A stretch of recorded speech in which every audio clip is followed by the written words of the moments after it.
Under the sycamore tree. I'm glad she came to see me this afternoon. I so much look forward to her visits. Watching her sitting on the bench under the sycamore tree over there brings back memories from long ago.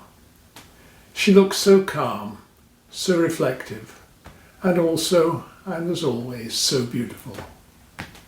Even though her hair is now silvery grey, it still retains the lustre it held when it was flaxen, and somehow the light still catches it in a similar and familiar way.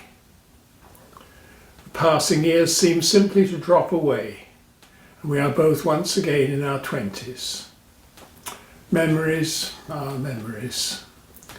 Those images of the past that evoked mind's photograph album, even before the invention of photography.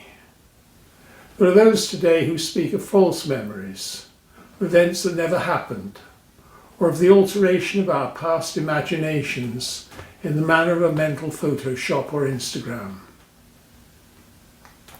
But today she appears before me as she once was.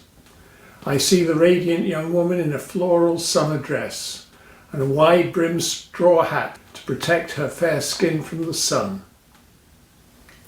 Her movements have the unfettered grace that's only possible in a summer dress. They're quite impossible to duplicate in the blue jeans that are the uniform of today's young women. There's that smile which crinkles the corner of her mouth in sympathy with the crinkling of her eyes as they battle the twin needs of sight and escape from brother-son's intensity. She looks at me across the stream, and I run to her across the old stone bridge, happy to be merely in one another's company once again. Lovers we've never been, yet this day holds the promise of a future that seems to shine before us as brightly as any summer afternoon could achieve. I'm carrying a pint punnet of fresh strawberries, the first fruits of the summer and symbols of friendship, or so the Aboriginal people say. I feed the luscious fruits into her mouth one by one, and she returns the compliment, while some of the sweet and red juice trickles onto her chin. I wipe her chin gently with a white handkerchief, which I then replace in my pocket, which I shall keep free of soap or detergent, and slightly spotted pink as a remembrance of this day. I fast forward Mind's movie until I reach the image of a marriage. The same flaxen-haired girl wears a white dress, and her golden tresses are obscured by a gauzy veil. But it's not my wedding. I'm only a guest at the ceremony. Although I remain aware that we had never been lovers, only friends, the occasion brings to the forefront of my consciousness what perhaps I've always known subliminally, the thought of what could have been, or should have been, but which is not.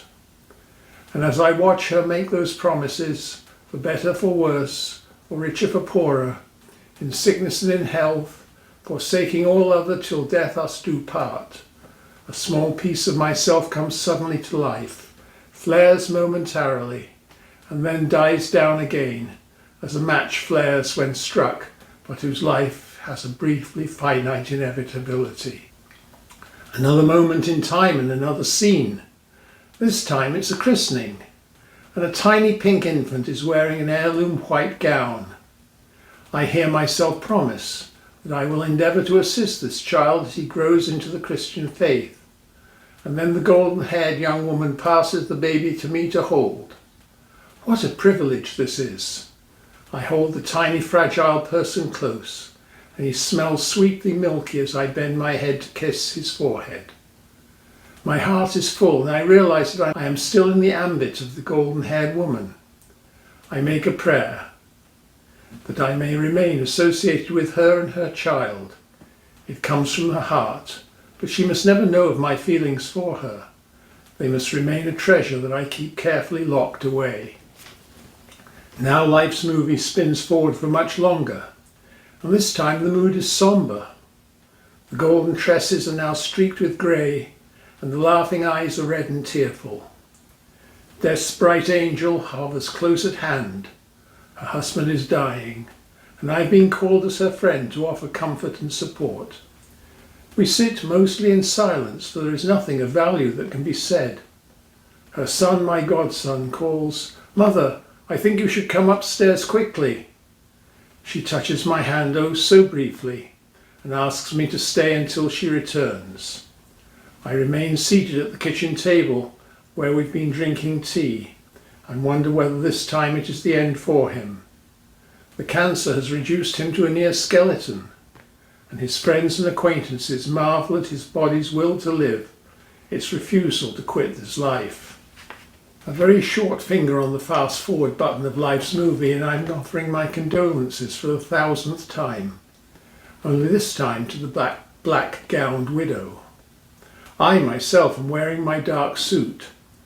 I've just offered my final duty to her husband, in my capacity as pallbearer. It's a cold, windy day, but mercifully not raining, as we carry the coffin from the church steps into the cemetery. I'm in wonder that such an emaciated man could seem so heavy, and reflect upon the meaning of the expression dead weight as we make our mournful procession to the grave site. Earth to earth, dust to dust, ashes to ashes, the priest intones, as those mortal remains slide beneath the surface of the surrounding grass. In the weather of our interior lives, clouds lift, just as they do in the outside world.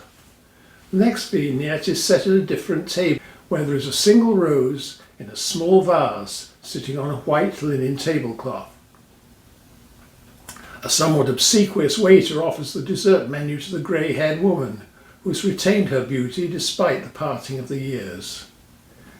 "Yes, I will," she says to me, ignoring the waiter, and her smile seems to evoke the carefree laughter of all those years before.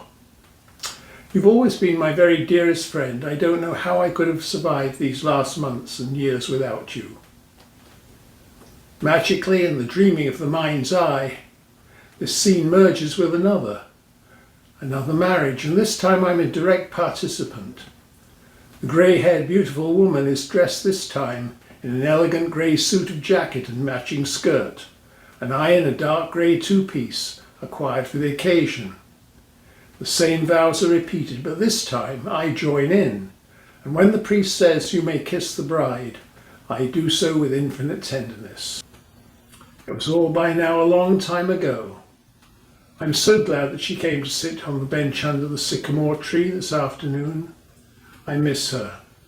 I know she cannot come every day, and I'm realistic enough to know that as time passes, her visits will become less frequent. Yet I'm truly grateful that she comes to see me and sits under the sycamore tree. Sometimes she speaks to me, but more often she just sits with that wistful expression on her still lovely face. I've always loved her, and I've been truly, truly blessed.